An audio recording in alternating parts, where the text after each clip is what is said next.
My name is Terry Thomas.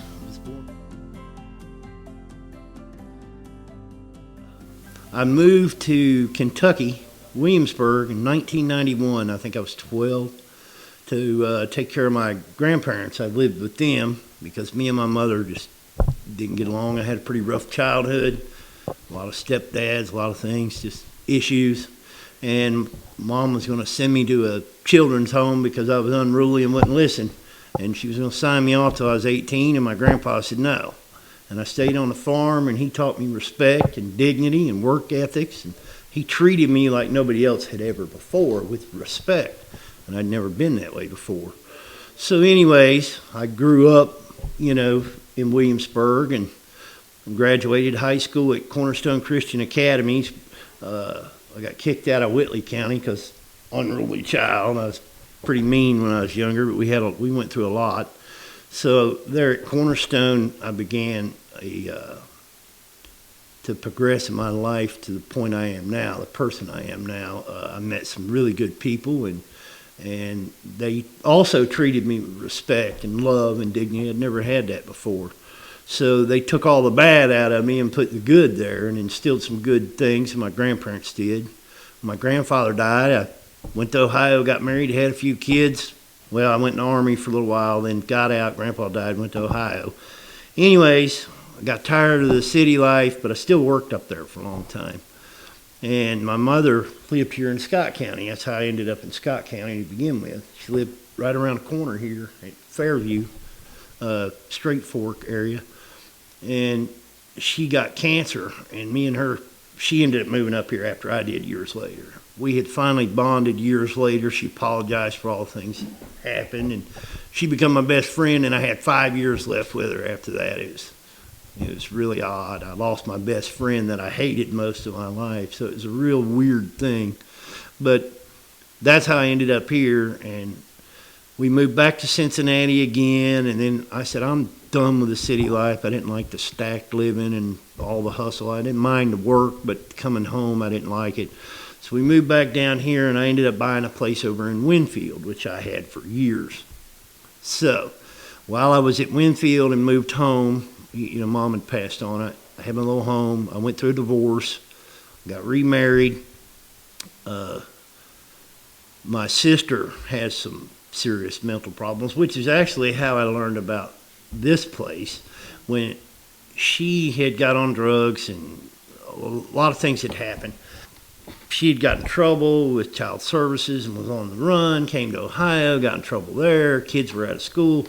So I talked her in. She was fixing to leave to go back to Idaho, and I said, hey, why don't you let me hold the boys? Let me have the boys in summer. There was 4 of them, my niece and the 3 boys. I said, let me take them in, get them in schools, so you can have that on your side at least, So I took the boys in summer, and I had to jump through some ringers to get them in school. I knew John Blakely at the time a little bit because he was the school superintendent here, and I went and talked to him, and he got us in before the judge, and the judge gave me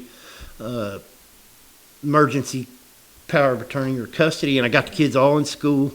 And we heard from Misty one time while she was gone. Then we heard from her 6 months later. She ended up being gone like 3 years. So during that whole process, I ended up getting guardianship of the children.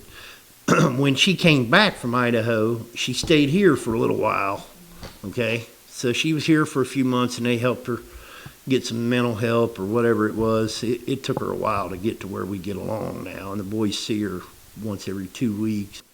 Time rolled on. I stayed busy working. Now, I had not only my new son with my new wife, but I was fighting for custody of my 3 children with my ex-wife, which I ended up winning, and I have custody of. Then, after I got the boys in summer, about a year later, my wife's mother died of cancer, and she had custody of 2 of her children, 3 of them actually. Alina, my wife's sister, took Brandon, and we took in Rhiannon and Samantha. So, little bitty farmhouse, tiny little house, full of children. I had no yard. There was a cattle path around our yard from all the kids. But it was home. It wasn't much, but it was home. And we lived there for 15 years.